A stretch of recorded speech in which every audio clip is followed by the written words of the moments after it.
خب با سلام خدمت همه بزرگواران. وارد دوره آموزشی روحانی تجوید و صوت و لحن قرآن مجید شدیم که به 3 سبک جدید آموزشی ارائه خواهد شد توسط جناب آقای مجتبی شعاعی عزیز. ایشان از قاریان ایرانی با سابقه هستند و حدود 20 سال سابقه تدریس روحانی تجوید و صوت و لحن و ترتیل خوانی دارند و به سبک بیش از 10 تن از قاریان مصری تسلط دارند. به همچنین مبتکر روش‌های نوین آموزشی در روحانی و تجوید و صوت و لحن میباشند. کانال ایشان هم به عنوان مدرسه مجازی هنر تلاوت در شبکه‌های تلگرام، یوتیوب، اینستاگرام موجوده. شماره تماسشون هم خود در تبلیغ کانال گذاشتیم. ایشان لطف کردن برای ما به صورت کاملا رایگان و علاقه دارن، فقط این لطف با ما میکنن و این مجموعه جلسات رو خواهند داشت. حالا بستگی به کشش عزیزان میتونه 10 جلسه 20 جلسه یا شاید بیشتر هم طول بکشه. انشالله هر شب خواهیم داشت به جز شب‌های احیا یا بعضی شب‌ها که مقدور نباشه و ممکن مقداری از ماه شوال هم ممکنه مقداری از این آموزش ها طول بکشه. خاص قدردان ایشان هستیم و جلسه اول رو با ایشان شروع میکنیم. فکر کنم دوره‌های جلسات ابتدایی درباره روحانی خواهد بود. بعد از مدتی وارد بخش دوم جلسات خواهیم شد که تجوید خواهد بود و در انتها بخش پیشرفته تر که صوت و لحن خواهد بود. ما جلسه اول روحانی را در خدمت شما خواهیم بود. ایشان روش بک‌گراند پیشینه دیپلمشون به یک معنا ریاضی و فیزیک بوده، بعد به طور حرفه‌ای وارد قاری شدن و همین با سعی می‌کنن با آموزششون جنبه ریاضی و اینام داره برای ما که رشته توی علوم هستیم و یا علوم طبیعی یا مهندسی هستیم. از این جهت شیوه آموزشیشون برای ما میتونه جذاب‌تر باشه و تازگی داشته باشه. آقای شعاعی بزرگوار بفرمایید، در خدمت شما هستیم. سلام علیکم، سلام عرض می‌کنم خدمت دوستان عزیز. بسم الله الرحمن الرحیم. عرضم بزرگم که این حالا هرم بگیم یا مثلث که دوستان دارن میبینن که مثلث میشد به شکل هرم طراحی بشه. برای کسی که بخواد یک قاری حرفه‌ای بشه 3 گام رو باید طی بکنه ابتداً. پس اینی که من الان برای دوستان توضیح میدم برای یه قاری حرفه‌ای شدن هست، یعنی بخواد تخصصی قرائت رو شروع کنه. گام اول اینه که شما باید از روحانی شروع کنید. خب منظور از روحانی چیه؟ منظور از روحانی و روانخوانی، حالا اصطلاح کاملش روحانی همون این که کلمات قرآن رو بتونید، چون هر کلمه ساختمانی داره که به اصطلاح از حروف تشکیل شده، هر کلمه اون حروف اعراب هایی دارن، فتحه، کسره، ضمه، 12 تا اعراب داریم که حالا توضیح میدم خدمت دوستان. این کلمات باید دیدن صحیح و سالم بخونن، به قول کلمه شکسته نشه، اعراب ها جابجا نشه، فتحه کسره نشه، کسره ضمه نشه، سکون جابجا نشه، کلمه سالم خونده بشه. این روحانیشه. روانخوانی چفت کردن و به قول میکس این کلماته که شما بتونید پشت سر هم اینا رو تون تون روان میکنید، که این یه مهارت ذهنی هم هست، مثل متن خوندن انگلیسی. کسی بلد نباشه هی توپق میزنه، به اصطلاح هی استوب، هی شروع میکنه. این قرآن هم همینه. بعد چشم با اون کلمات مأنوس بشه. لذا بچه‌هایی که انگلیسی بلدن بخوام بیان روحانی یاد بگیرن، چون فارسی به عربی نزدیک‌تره تا انگلیسی به عربی، یکم زمان یادگیری روحانیشون طولانی‌تر قطعا میشه، چون اصلا با کلمات عربی مأنوس نیستن، با ساختمان کلماتش آشنا نیستن، ذهن مأنوس نیست، به اصطلاح مغز دستور نمیده به تارای صوتی، سخت دستور میده، اون نمیتونه خوب اجرا کنه. زبان و اون اندام‌های تکلمی به اصطلاح خوب حرکت نمیکنن که بخواد حرف تلفظ کنه. لذا تکرار بیش از اندازه بشه. اگه یه فارسی زبان 10 بار تکرار میکنه، اون باید 20 بار 30 بار تکرار کنه تا کاملا زبانش بچرخه و بتونه تلفظ کنه. پس روانخوانی در واقع تطبیق سریع قواعده که ذهن میتونه، یه مهارتی که بعد ذهن پیدا بکنه، قواعد رو سریع تطبیق میده و بتونه کلمات رو با هم چفت کنه، سلسله وار، تسلسل وار بتونه بخونه. این میشه روانخوانی. روحانی هم که خب بعد خود کلمات سالم بخونه. این گام نخست و اول هست. بعد از این داخل تجوید میشیم. تجوید چیه؟ مثل که شما انگلیسی رو بخوای یاد بگیرید ولی بیاد به لهجه فارسی یا با لهجه های دیگه، مثلا فرض کسی اردوه بخواد مثل پاکستانی ها یا هندی ها که میخوان انگلیسی صحبت کنن، اون لهجه اردو تو صحبت کردنشون هست.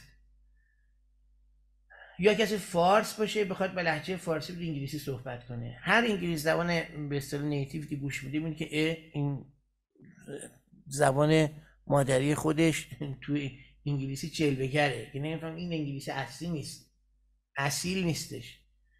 این مسئله هستش. دقیقاً قرائت قرآن هم همینه. وقتی شما میخواید تلاوت انجام بدید، میخواید ترتیل زیبایی بخونید، اذان میخواید بگید، میخواید قرائت قرآن انجام بدید، فرق نمیکنه. میخواید ابتهال بخونید، ابتهال همین دعاخوانی ماست ولی به الحان مثلی، این هم دعاخوانی ماست.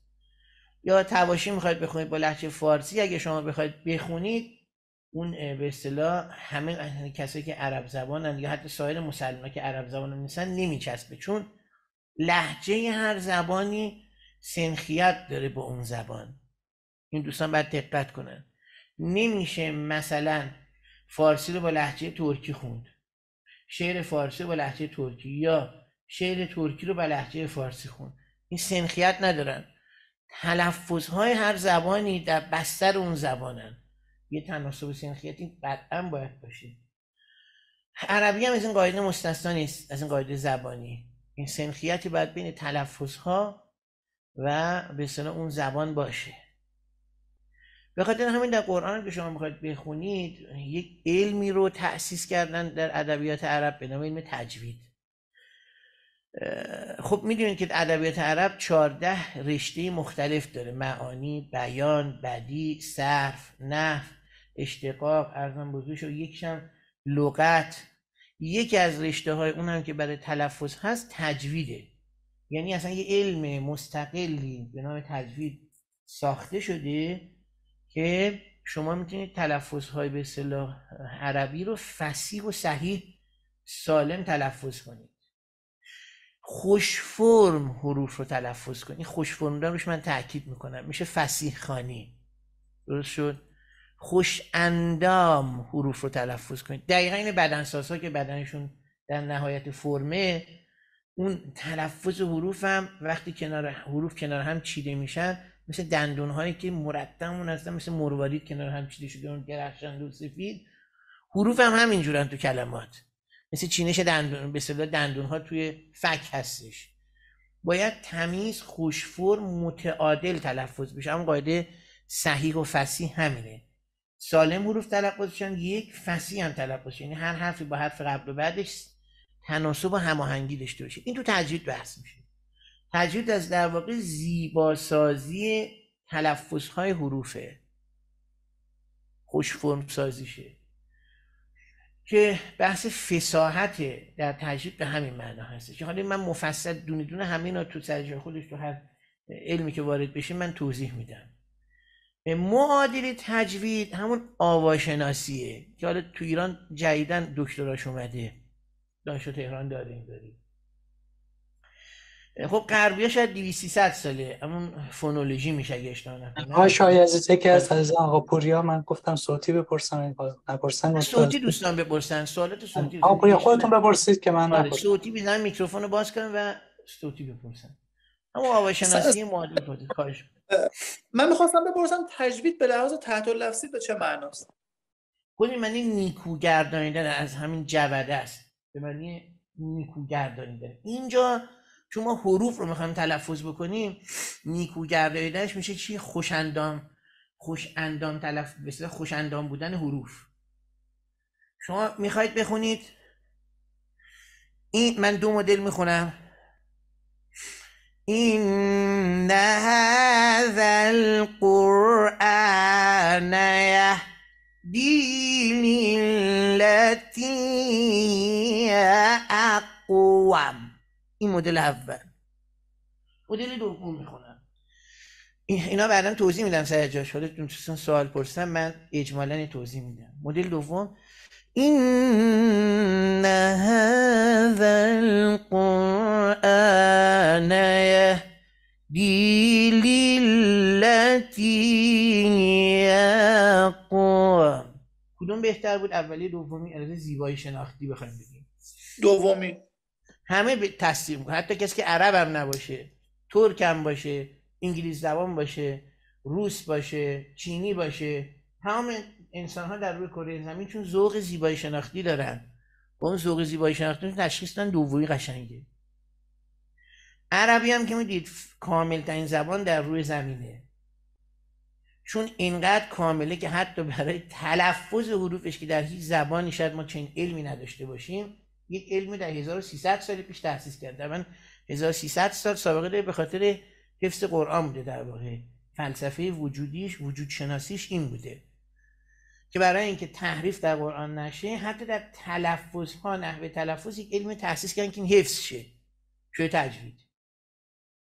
ولی حالا نوار هست و ضبط و فایل صوتون 1300 400 این حرفا نبوده. برای همین بعد یه علمی تأسیس میکردن که تلفظ حروف دست نخوره، خصوصا وقتی کشورهای دیگه فتح شد، اختلاط بین لهجه ها به وجود اومد، خود عربای فصیح هم لهجهشون از دست میدادن، ناچارن بعد یه علمی تأسیس میکردن تحت عنوان تجوید که مخارج حروف مشخص باشه، صفات حروف مشخص شه، هر حرفی از کجا ادا میشه، چه شکلی ادا میشه، میشه بحث تجوید.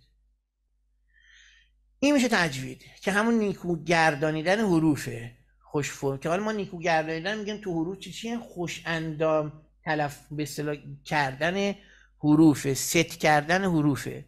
حروف تو عربی دو مدلن، حروف چاق داریم، حروف لاغر داریم. بین این اصوات چاق و لاغر علاوه بر اینکه هر حرفی بس در جای خودش حقش ادا بشه، چاق چاق ادا بشه، لاغر لاغر، سنخیت بین صداهای چاق و لاغر هم باید رعایت بشه که من اینا مفصل سر جاش تو تجوید توضیح میدم.